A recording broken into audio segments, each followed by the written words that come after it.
Buenas noches, qué bueno que nos acompaña. Estamos en Observatorio Cotidiano, una mirada desde las ciencias. Y hoy vamos a platicar sobre el movimiento del 68. Ya hemos hecho algunos programas sobre este tema, pero esta noche queremos dedicarlo a los profesores que participaron en el 68. Y para ello me acompañan en el estudio Ani Pardo, profesora emérita de la UNAM. Ani, muchísimas gracias por estar con nosotros. Buenas noches, ¿qué tal, Mireya? También está con nosotros Manuel Peinbert, él es investigador emérito también de esta casa de estudios. Pues muchas gracias por haberme invitado a este programa tan importante. Y ambos dos fueron miembros de la coalición de profesores en 1968. Cuéntenos cómo surge la idea de la coalición, quiénes la conforman, y vamos platicando un poco a poco cuál fue la importancia de este espacio para los profesores, pero también para el movimiento estudiantil. Ani. Sí, bueno, mira, después de la represión inicial, en julio, en las distintas, yo estaba en esa época en el Politécnico, déjame decirte. Entonces, las distintas escuelas del Politécnico y tanto facultades de la UNAM empezaron a conocer lo que había sucedido y a participar en las reuniones de profesores. Y de repente surgió la idea de que teníamos que organizarnos y estar cerca de los estudiantes durante la defensa de los derechos democráticos. Yo te puedo decir que yo la primera reunión a la que asistí fue en la Escuela Nacional de Ciencias Biológicas del Politécnico, donde yo en ese momento estaba haciendo mi posgrado y además daba clases. Y teníamos una cercanía natural porque habíamos estado juntos en la Facultad de Ciencias con líderes como, en este caso, como Raúl Álvarez Garín. Gilberto quizás también. Gilberto no, Raúl era cercano a nuestra generación. Manuel y yo somos de generaciones semejantes en la Facultad de Ciencias y Raúl ingresó pocos años después, de manera que fuimos compañeros en la facultad y nos conocíamos. Esto facilitó la posibilidad de estar enterados de lo que estaba sucediendo con los estudiantes y a su vez decidir que queríamos organizarnos. Entonces yo diría que la herencia de la Facultad de Ciencias desempeñó un papel muy importante en la organización de la coalición de maestros de enseñanza media y superior. Pues aquí recordando esas épocas, yo hice mi preparatoria en Prepa 5 y Raúl Álvarez también, de la UNAM. Yo entré un poco antes que él a la Facultad de Ciencias y en esa época de estudiantes se conformó lo que llamábamos una planilla de izquierda, donde Raúl iba para secretario general y yo iba para presidente. Y nos planchó fundamentalmente los biólogos, que eran más conservadores, y los del ala de matemáticas eran más radicales, y física estaba mitad y mitad. Y perdimos 350 votos contra 228. Y la amistad se mantuvo. También estaba pasando una cosa, se estaban organizando los colegios de profesores. Yo creo que a partir de 66 surgió el de la Facultad de Ciencias.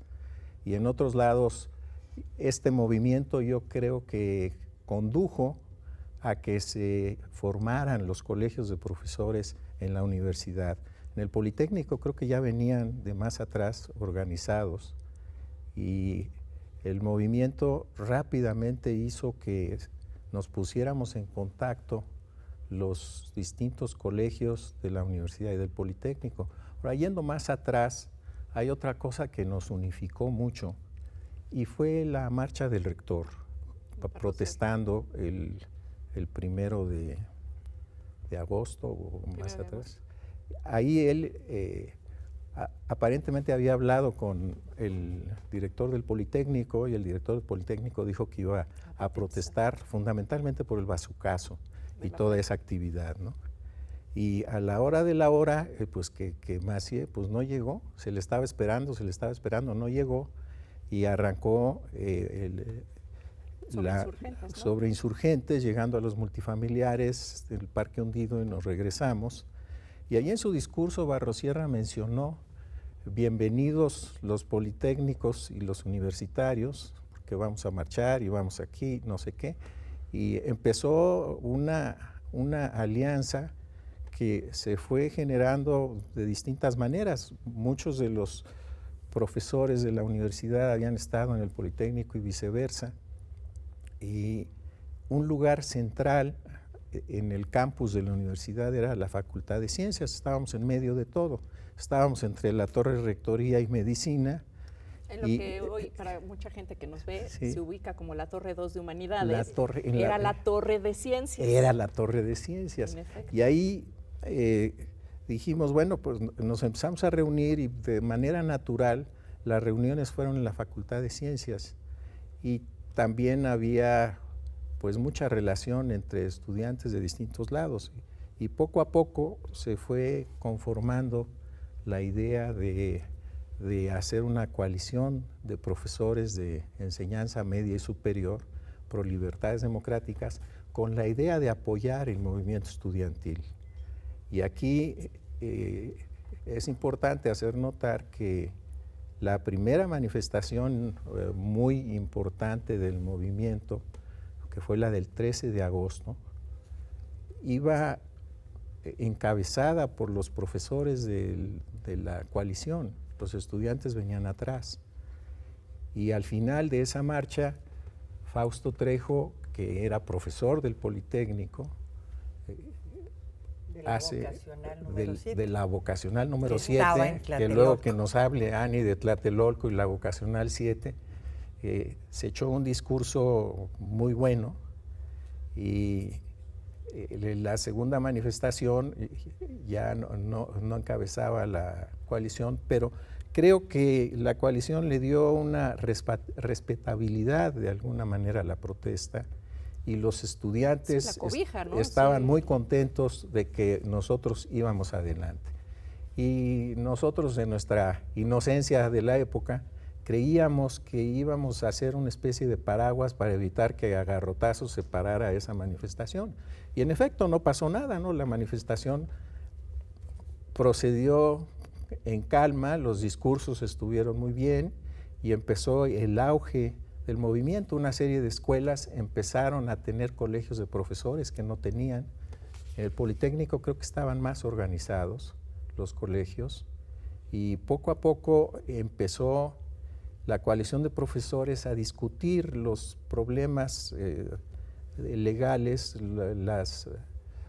los problemas, digamos, fundamentales, para tratar de tener argumentos que sustentaran los famosos seis puntos del pliego petitorio. Y ahí también es muy importante mencionar que tuvimos la asesoría de Fernández del Real, gran abogado, y Eberto Castillo también tenía un conocimiento muy profundo de la Constitución. Entonces, todos los desplegados que sacó la coalición, o muchos de ellos, tuvieron que ver con Eberto Castillo o tuvieron que ver con Fernández del Real, que se les pasaba para que vieran si estaban de acuerdo con la Constitución vigente o si había alguna cosa que andaba mal, en fin.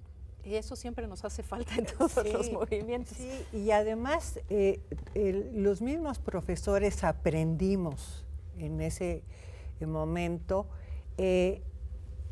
cómo podía basarse la protesta en términos de la Constitución.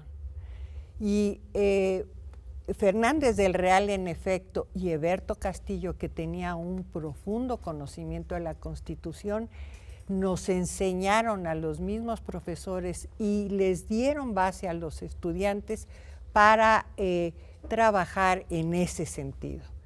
Yo quería comentar, no es que estuvieran más organizados los profesores en el Politécnico. En el Politécnico lo que pasa es que había lo que eran las delegaciones sindicales, el sindicato era muy fuerte. Y eso era en la UNAM no había. Y eso, pero completamente controlado, ¿sí?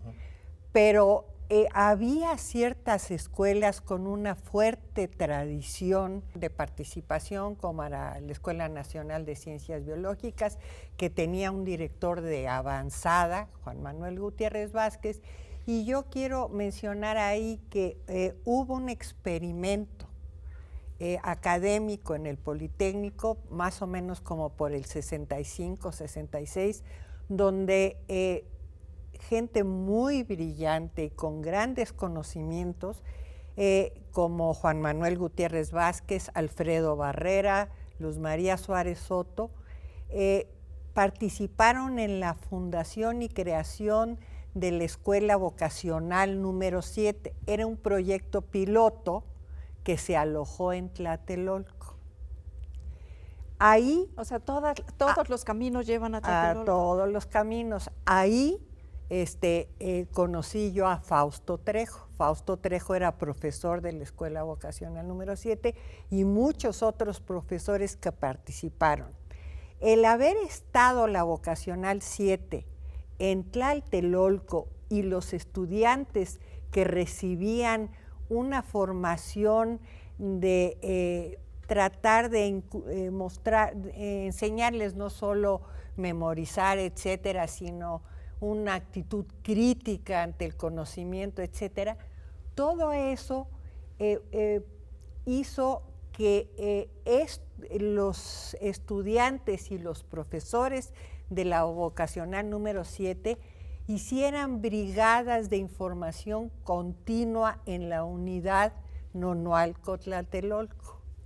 Esto de cierta manera facilitó, ¿sí?, la integración y la ayuda que la gente de Tlatelolco proporcionó durante el 2 de octubre. Hubo un fuerte trabajo y la influencia de esta vocacional creo yo que es importante. Quizás también esa es una de las razones por las cuales este espacio, Tlatelolco, es utilizado como un centro de reunión de los jóvenes, ¿no? Exactamente.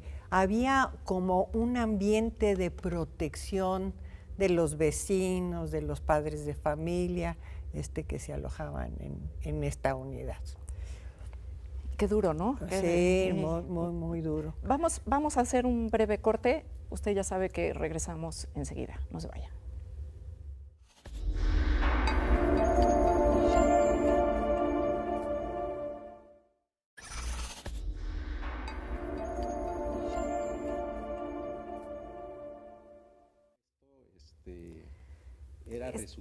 Usted está regresando al programa, pero nosotros no hemos parado de platicar en el intermedio.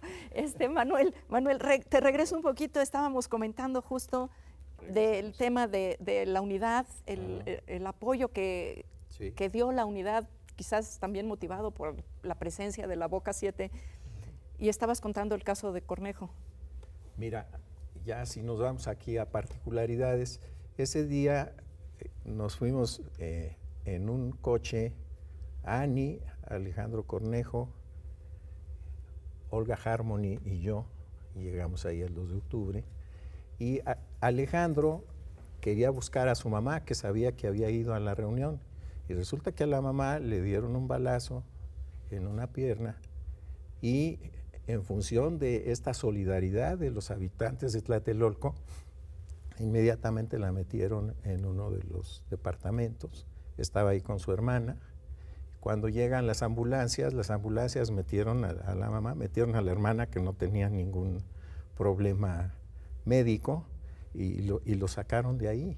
Entonces se dieron este tipo de casos, se dieron en toda esta unidad habitacional por el trabajo que mencionaba Ani. Había una solidaridad de los habitantes de Tlatelolco con el movimiento estudiantil bastante fuerte, que iba al arriesgarse, dejar entrar a mucha gente a las casas. Muchos estudiantes y profesores a la hora de la balacera y la búsqueda que empezó a hacer el ejército y las policías, dejaron entrar, pues sí, pero en algunos los escondieron, los metieron debajo de la cama, en fin. fue toda pues un asunto muy interesante. Y las ambulancias también.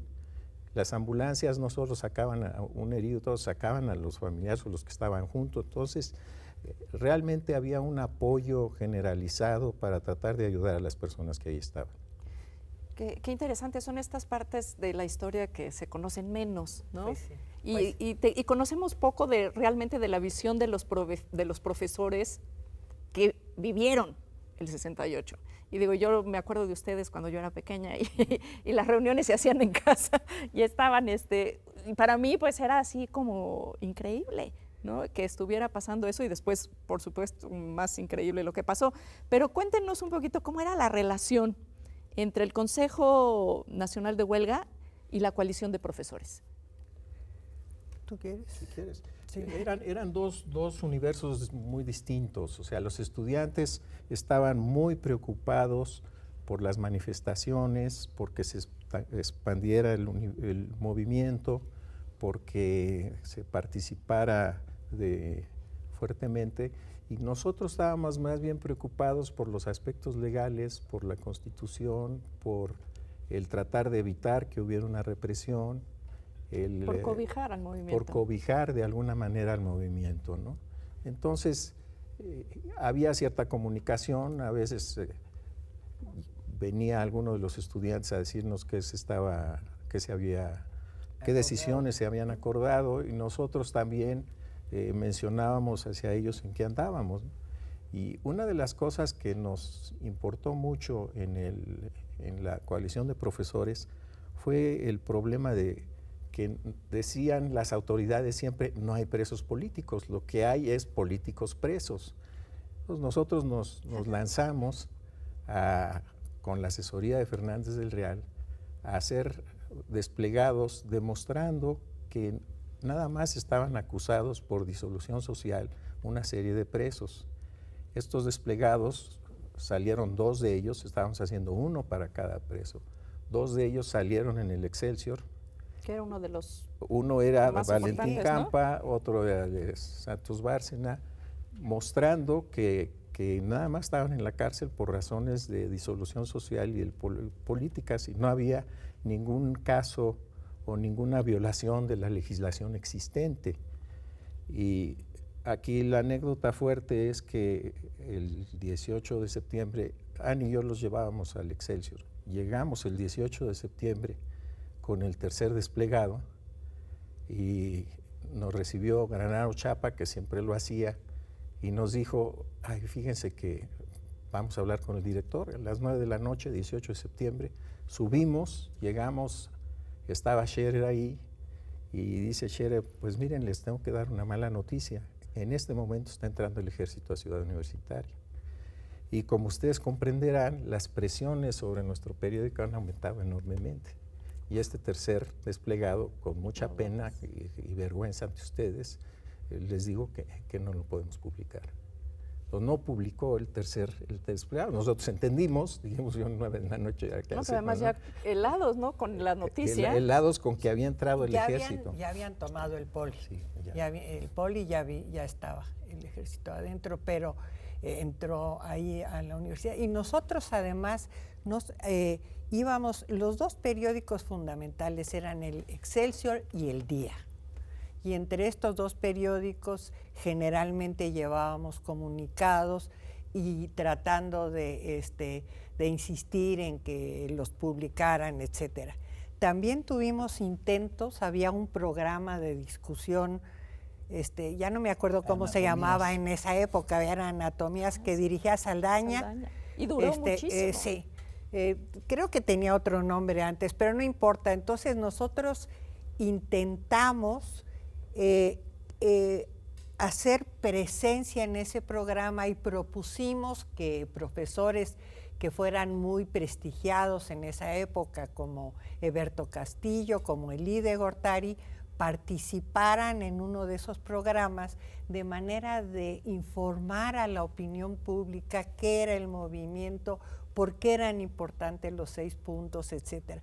Finalmente se hizo, me parece, uno de esos programas y probablemente debe existir en algún lado grabado, que sería en Televisa. ¿En alguna cinta guardada? En alguna cinta guardada sería interesante de recuperar por parte de la universidad, porque es, digamos, ahí también una evidencia de la participación de la coalición.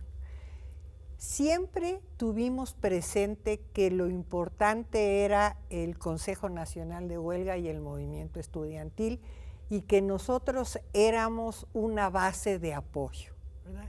De dar protección, de dar cobertura. Desde luego comentábamos con ellos, pero respetábamos completamente las posiciones del Consejo Nacional de Huelga. Y hubo oradores, ¿verdad?, de la coalición en las distintas manifestaciones. De hecho, el 2 de octubre, uno de los profesores, Ernesto Olvera, probablemente tú lo recordarás, profesor de matemáticas de la Facultad de Ciencias, pero era representante de una preparatoria en esa época. Él era el responsable de leer el documento. De la coalición. De la coalición. Y no lo pudo hacer, evidentemente, y después cayó preso. Y después del 2 de octubre, ¿cuál es el papel de la coalición? La coalición se terminó. O sea, mira, después de la entrada del ejército a Ciudad Universitaria, en realidad desapareció el sitio. Y no solo el sitio, sino todos los documentos, todas las actas, se los llevó la policía. Estaban en la Facultad de Ciencias, porque se tomaban reportes de lo que había sucedido en la reunión tal, etcétera. Entonces, al cerrarse la universidad, prácticamente la coalición como tal se diluye.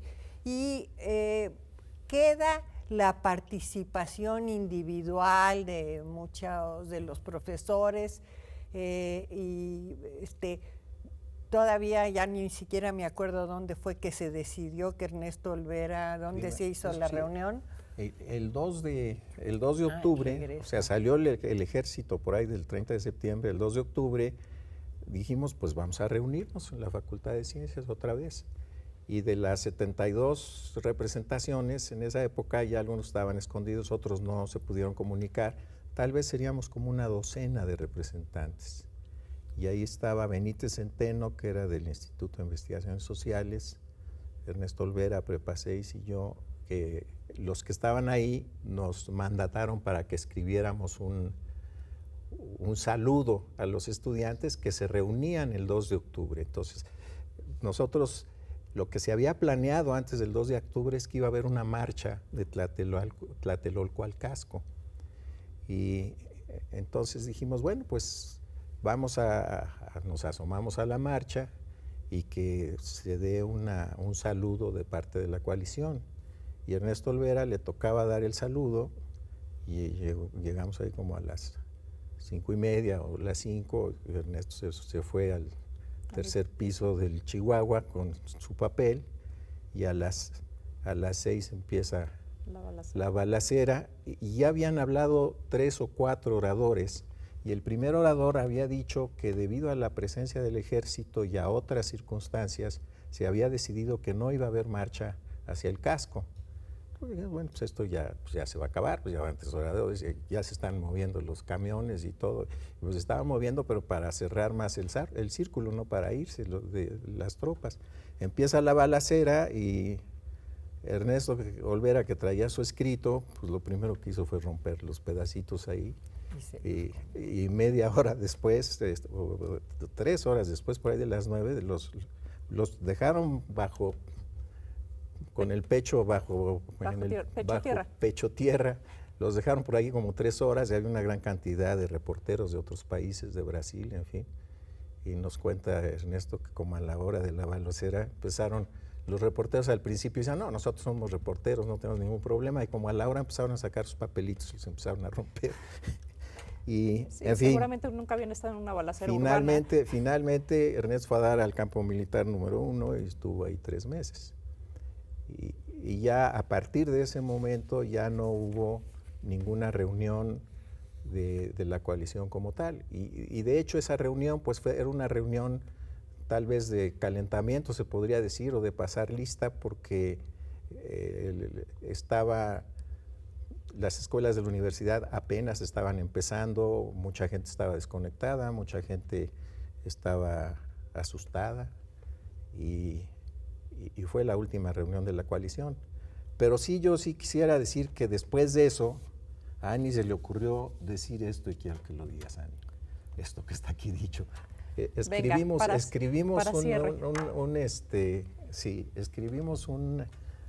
una memoria de qué es lo que nos acordábamos, y a Ani se le ocurrió terminar con estas frases que yo suscribo totalmente.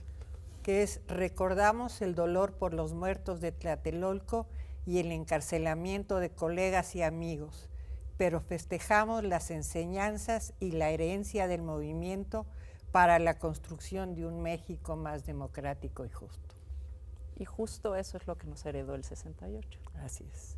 Bueno, pues, Ani, Manuel, muchísimas gracias por acompañarnos esta noche en el programa. Ha sido un programa no solo educativo, sino enormemente emotivo. Espero que usted así lo haya disfrutado. Gracias a los colegas de TV UNAM que hacen posible esta emisión y a usted que nos acompañó. Esto fue Observatorio Cotidiano, una mirada desde las ciencias.